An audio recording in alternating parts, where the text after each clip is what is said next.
Bom dia, turma. Bom dia, tudo bem com vocês? Começaremos um novo capítulo, capítulo 9, Roma Antiga. O que vocês estão vendo aí, né?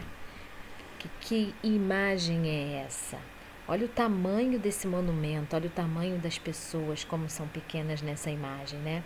Aqui na legenda a gente tem assim, ó, vista das ruínas do Coliseu, em Roma, na Itália, né? Então, este é um coliseu construído aí pelos romanos antigos.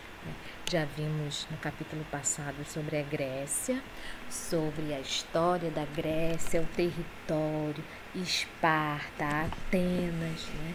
Vimos todos esses momentos, e agora a gente vai conhecer a história de Roma Antiga, né?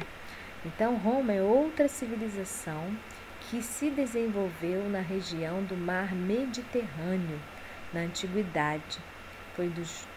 Foi a dos romanos, né? Assim como alguns dos povos que já estudamos, os romanos também tinham uma política expansionista, o que possibilitou o contato deles com diferentes povos. Nesse contato, Roma assimilou diferentes culturas e a transformou, resultando em costumes, práticas políticas e legislações que influenciaram muitos povos ao longo do tempo e continua a nos influenciar até os dias atuais. Então, a gente vai tentar aqui assistir um vídeo da fundação lendária de Roma, né? Qual é a lenda que conta que Roma foi aí formada?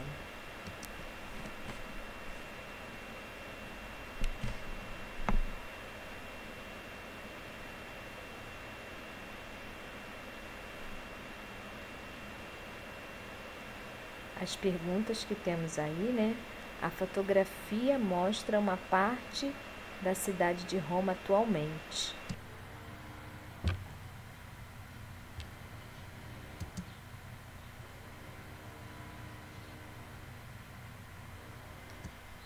Essa estátua é muito importante para os romanos porque foi a lenda da onde surgiu o mito, né, da formação ou do surgimento da cidade de Roma, a partir da lenda de Rômulo e Remo, né, que são essas duas criancinhas que foram abandonadas e elas não morreram de fome porque uma loba que tinha acabado de ter filhotes também os amamentaram, né? Amamentaram os gêmeos que foram abandonados aí, né?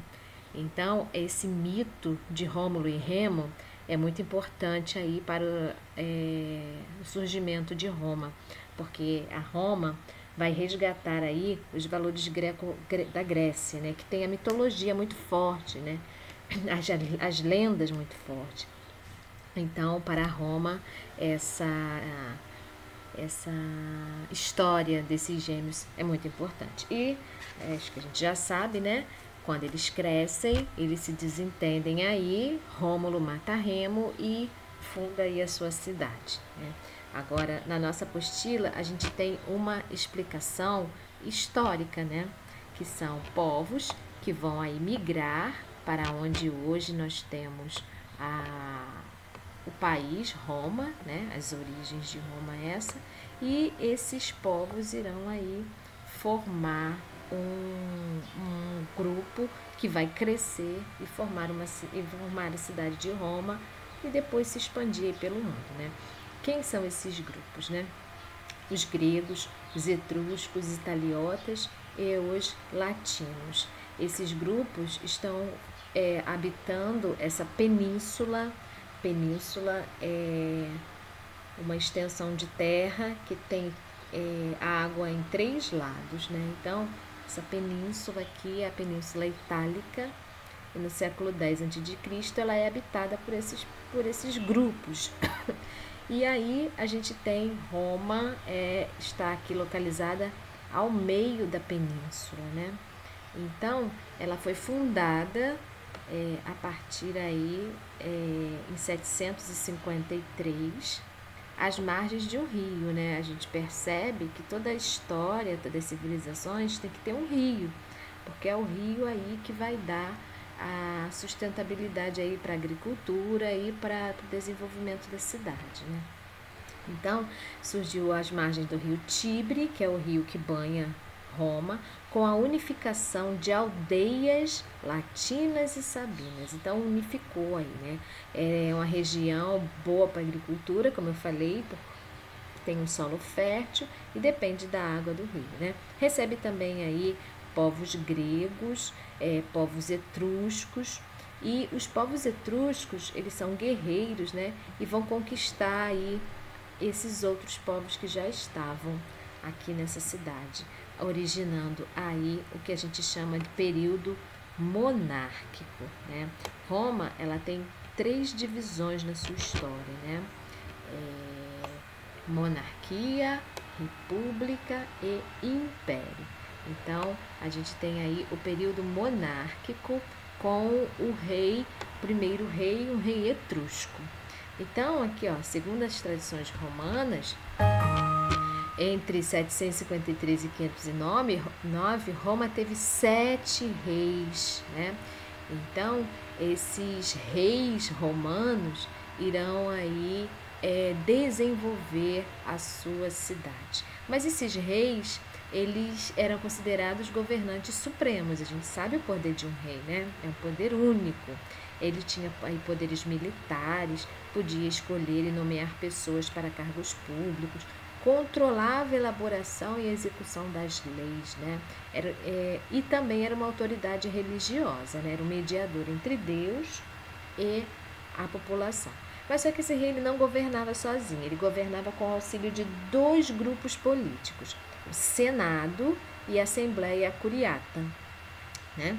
Então, o Senado não é uma palavra estranha para a gente. No Brasil, nós temos Senado, nós temos os senadores lá em Brasília, né? Então, o que vai acontecer aqui? O Senado era formado por patrícios com mais de 60 anos, que tinham o poder de eleger os reis e vetar as propostas feitas por eles também, né? O Senado será aí a organização política mais importante de Roma. Então, esse é o Senado, né? Uma organização muito importante na sociedade romana, que vai aí seguir a história romana na monarquia, que surgiu na república e no império. Mas como estava essa organização social? A gente já viu que no Senado era formado por patrícios. É claro que os patrícios é a classe alta, né? A organização da sociedade está aqui, né? Assim como em outras civilizações da antiguidade, a sociedade romana tinha uma organização social desigual. Claro, se os patrícios é que estão no Senado, os patrícios é classe alta. Então, quem são os patrícios? Eles eram considerados descendentes dos fundadores de Roma, daqueles povos antigos que estavam lá na região, né?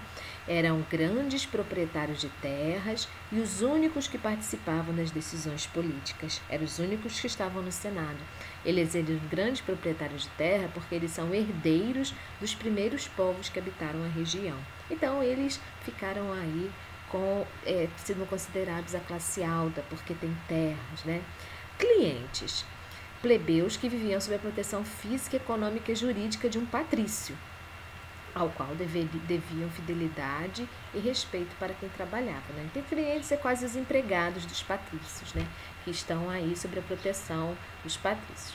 Agora, os plebeus, homens livres que formavam a massa de trabalhadores como agricultores, artesãos, comerciantes e pequenos proprietários, não tinham direito à participação política. Então, os plebeus não tinha direito à participação política, né? A gente está vendo aqui que os plebeus não participavam da política. E não, né? Marquem não, porque é importante. Escravos. É uma sociedade que vive à base dos escravos, e os escravos podem ser por 2 caminhos. Plebeus pobres, que se endividam e tem aí que pagar sua dívida a partir de trabalhos sem receber, então é escravo, ó, plebeus endividados ou os prisioneiros de guerra, né? Os prisioneiros de guerra são, durante algumas guerras travadas por Roma, eles irão ter prisioneiros de guerra, e esses prisioneiros eram os escravos. E esses grupos não tinham direito político e eram considerados bens patrimoniais. Então, a gente tem aí só os patrícios, que faz parte aí da classe alta, faz parte das decisões políticas, né? Os plebeus é considerada a classe baixa sem direito e os escravos também. Vamos para a próxima página. Para ficar melhor a visualização, eu coloquei aqui uma pirâmide social com o nome das classes sociais romanas, né? No topo da pirâmide nós temos os patrícios, logo após os clientes, depois os plebeus e os escravos, né? Assim, nós visualizamos melhor cada sociedade e aonde eles estão colocados, né, na sociedade. Patrícios estão no topo da pirâmide, aonde eles é que fazem parte aí da política. Os clientes são plebeus que dependem dos patrícios. Os plebeus são a classe pobre, né, da sociedade. A maioria das vezes eles ficam endividados e passam a ser escravos por dívidas. Ou os escravos também podem ser por prisioneiros de guerra, né? Resumindo o que a gente acabou de ler. Continuando aí na página 302, vamos virar a página, a gente entra aí no período republicano. Como que aconteceu isso? Como que se passa de um período para outro, né? Antes, a gente estava numa monarquia, que vigorou aí até 509 a.C. Mas aquele rei, né, o último rei aí, buscando ampliar ainda mais seus poderes, tentou enfraquecer o Senado. E o que o Senado vai fazer? Os senadores vai tirar ele do trono, né? O Senado foi deposto o rei por grupos de patrícios. A gente já sabe que os patrícios participam do Senado. E os patrícios aí, o Senado vai implementar aí a república. O que é república, né? A palavra república vem da expressão latim res publica, que significa coisa pública, algo do povo, né? Então é por isso que hoje no Brasil nós temos uma república, que é uma coisa do povo, né? A gente tem votos, a gente participa da política, foi a civilização romana deixou muita herança aí para as nossas civilizações da atualidade, né? Eu já falei do Senado, o Senado é um nome comum, agora república, né? Vamos continuar aí, né? Então, com a instituição da república, os romanos decidiram aí não deixar o poder nas mãos de uma pessoa só, né? Porque na monarquia houve aí o poder nas mãos de um rei e ele tentou aí aumentar o seu poder.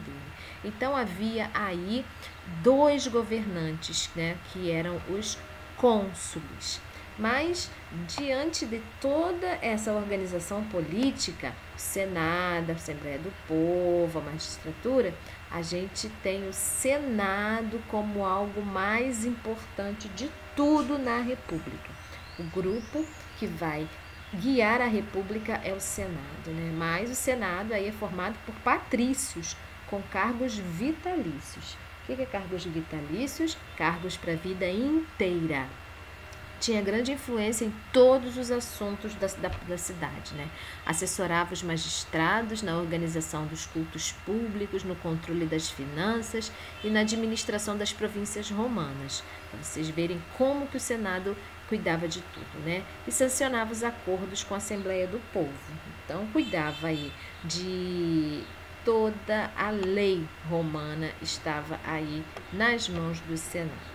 Mas foi durante a República que Roma vai conseguir fazer aí a sua expansão territorial, né?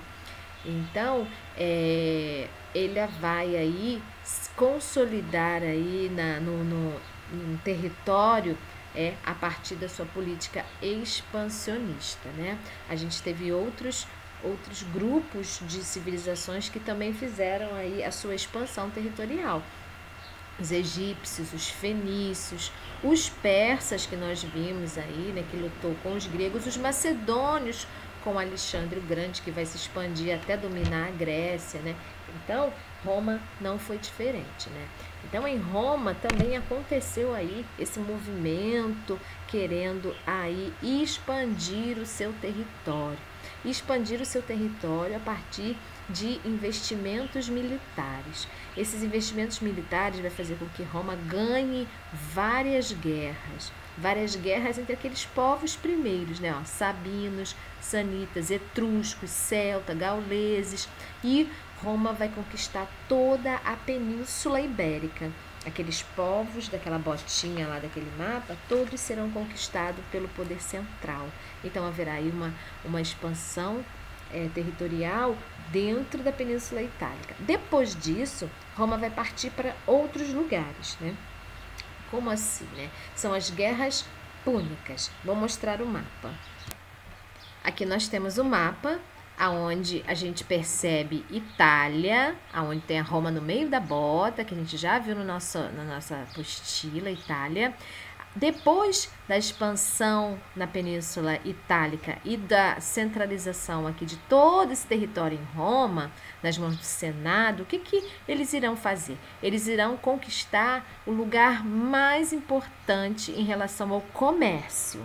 O lugar mais importante em relação ao comércio dentro do mar Mediterrâneo é essa cidade aqui de Cartago.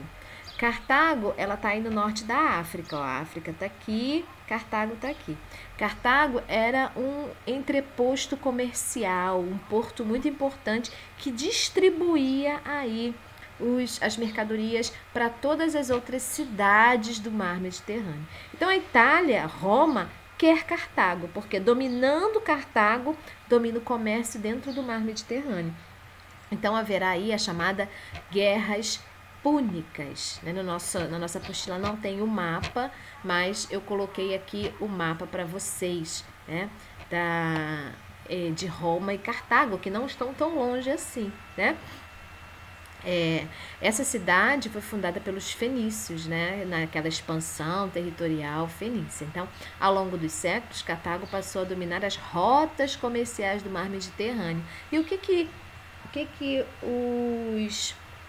que os romanos querem? Querem dominar essa rota comercial, né? Querem tirar das mãos desse grupo aqui de Cartago e dominar o mar Mediterrâneo a partir disso, né? Então, essa aqui é o motivo da guerra. Roma quer dominar as rotas comerciais do mar Mediterrâneo, né? Que era dominada, estava nas mãos dos cartaginenses, né? Então, por que guerras púnicas? Os púnicos era como os cartaginenses eram chamados pelos romanos e também aí buscavam ampliar seu poder conquistando territórios na região com objetivos semelhantes, né? E entraram em conflito aí olha quanto tempo, por mais de 100 anos. Teve 3 guerras intercaladas e alguns períodos de paz. No final das contas, Roma ganha a guerra e Roma consegue o domínio do mar Mediterrâneo. Agora, o mar Mediterrâneo, o comércio do mar Mediterrâneo pertence a Roma. Olha como é que é importante essa expansão territorial, não é? Mas como foi as guerras em relação à população dentro de Roma, né? Já pensou em quais seriam as consequências de décadas de guerra para a população romana, né? É claro que não foram positivas. O expansionismo romano teve profundas consequências sociais, né? Podem ver aí, ó, pequenos proprietários rurais plebeus foram convocados para lutar na guerra, né? Com isso, como estavam em guerra e não podiam cultivar suas terras, acabaram aí se endividando. E para pagar essa dívida, muitos deles entregaram suas terras aos homens ricos, tanto os patrícios quanto os plebeus enriquecidos. As propriedades rurais passaram a se concentrar nas mãos de poucas pessoas, o que favoreceu a formação de latifúndios, grandes propriedades, né? Muitas famílias plebeias camponesas migraram do campo para a cidade de Roma em busca de trabalho. Claro, né? Começa a perder as terras, tentando outro meio de sobreviver na cidade. E nas cidades, os migrantes encontraram dificuldade para trabalhar, pois havia uma crescente população de escravos, a maioria formada por prisioneiros de guerra, né? Esses prisioneiros de guerra vinham e ele tomava aí o lugar das pessoas que queriam trabalhar. Então, esse era o cenário na cidade romana. Então, com o aumento da expansão territorial, há aí o aumento do número de escravos. Lógico, escravos é prisioneiro de guerra, que foi aí a consequência do expansionismo, né? Então, a mão de obra escrava está presente em quase todos os lugares, na agricultura, na construção de obras públicas, na pecuária, no comércio, e eles também lutavam na arena como gladiadores para divertir a sociedade romana, né? Era os mais fortes, os guerreiros mais fortes, eles eram aí aproveitados para essa diversão romana. Então, nós estamos vendo aí que os plebeus sempre estão se prejudicando, né? Foram para a guerra, perderam as terras nos campos, teve que ir para as cidades. Nas cidades não está tendo condições de trabalho para eles. Então, o que eles teriam que fazer para melhorar as condições de vida, né? Com o passar do tempo, eles ficam aí muito insatisfeitos com a situação que vivem, com certeza. O governo aí tem constantes promessas, a gente não é nada diferente do que a gente vê hoje em dia, né? Constante promessa de melhoria, de condições econômicas, aí que os patrícios irão fazer, mas não eram cumpridas. Então, o que eles vão fazer? Os plebeus vão se organizar e reivindicar medidas aí governamentais que aumentassem a participação política deles. Se eles não têm participação política, não haverá leis a favor deles. Evidente isso, né? As leis sempre serão feitas com interesses nas condições, na vida dos patrícios. Então, por meio de muitas lutas, eles pressionaram os patrícios a aprovar medidas e leis que os beneficiassem. Vamos ver aqui as principais. Então, o que foi aí o tribunato da plebe? Seleção de um grupo de plebeus que tinham poder de convocar e presidir a Assembleia do Povo. Olha só, hein? Convocar reuniões do Senado, propor novas leis. Então, eles conseguem aí um representante no Senado. A lei Licínia abolia a escravidão por dívida e determinava que um dos cônsules eleitos deveria ser plebeu. Então, o plebeu não era mais escravos por dívida. E a gente viu no início que havia aí 2 governantes, que eram os cônsules. Então, um tinha que ser plebeu. O outro permitir o casamento entre patrícios e plebeus. Isso não acontecia. Patrícios se casavam com patrícios e plebeus se casavam com plebeus. Então, com essa lei aí, houve essa permissão. Então, eu marquei aqui as 3 principais leis, né? E marquem também aí, claro, né? Então, com essa situação da população crescendo, a população sem terra, né? Houve uma tentativa aí de redução das desigualdades sociais gerada pela concentração de terra aí, né? Então, esses irmãos, chamado aí de irmãos Graco, o que eles vão fazer, né? O Tibério e o Caio Graco, eles vão tentar fazer uma reforma agrária. O que é uma reforma agrária? É uma distribuição de terras, né? Divisão de terras para diminuir aí a pobreza da população. Mas isso não foi aprovado pelo Senado. O Senado não aprovou a reforma agrária. Então, apesar aí da aprovação da lei, suas outras propostas foram recusadas, de modo que a reforma agrária nunca aconteceu e os patrícios continuaram mantendo seus privilégios. Esses homens esses irmãos aí tiveram aí, uma ideia boa para acabar um pouco aí com a desigualdade, mas infelizmente nunca aconteceu a reforma agrária. Agora vamos para a próxima página. Então, após aí 4 séculos de luta dos plebeus por melhorias nas suas condições de vida e contra a manutenção aí dos privilégios dos patrícios, as agitações sociais passaram a ser tão intensas que geraram uma crise nas instituições políticas, afetando aí a governabilidade, afetando até o Senado com essas agitações, né? Então, os generais, aí o exército entra, né? Se tem agitação política, se tem agitação da população, tem que conter isso.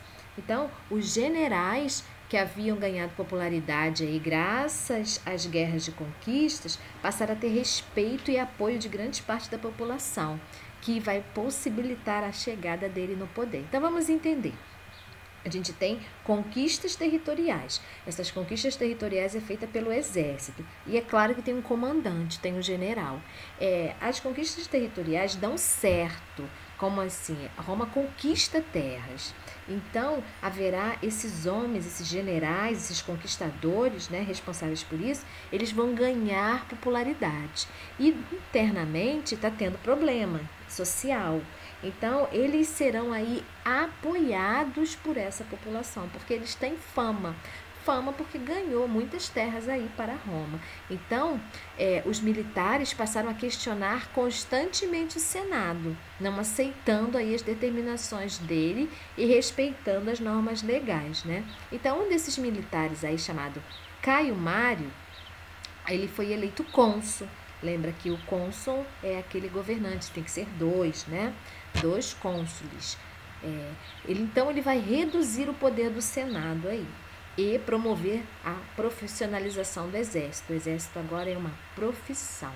Então, passaram a ter maior fidelidade aí ao seu general, o exército, né?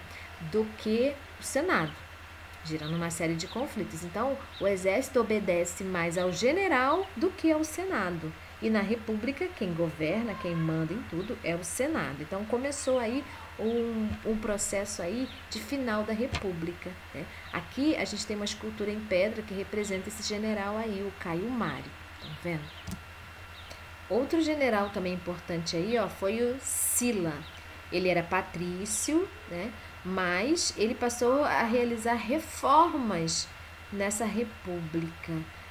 Devolveu aí o poder ao Senado, proibiu os tribunos da plebe em participar, né, da Assembleia do Povo. Então, esse fez algo relacionado aí ao benefício dos senadores. Então, o caráter autoritário dos militares contribuiu para que eles não entrassem em acordo com os próprios líderes do governo, fazendo com que houvesse trocas constantes de governadores em 31 a.C., quando o general Otávio derrotou seus concorrentes, né? E aí, esse general Otávio, ele vai assumir sozinho o poder, tornando-se aí o primeiro imperador de Roma, diminuindo o poder do Senado definitivamente. Então, começamos aí um terceiro período da história romana, que é o Império. Mas isso vai ficar para a próxima aula, né? Então, agora na 307, vamos fazer essa atividade aí ao lado. Até a próxima aula.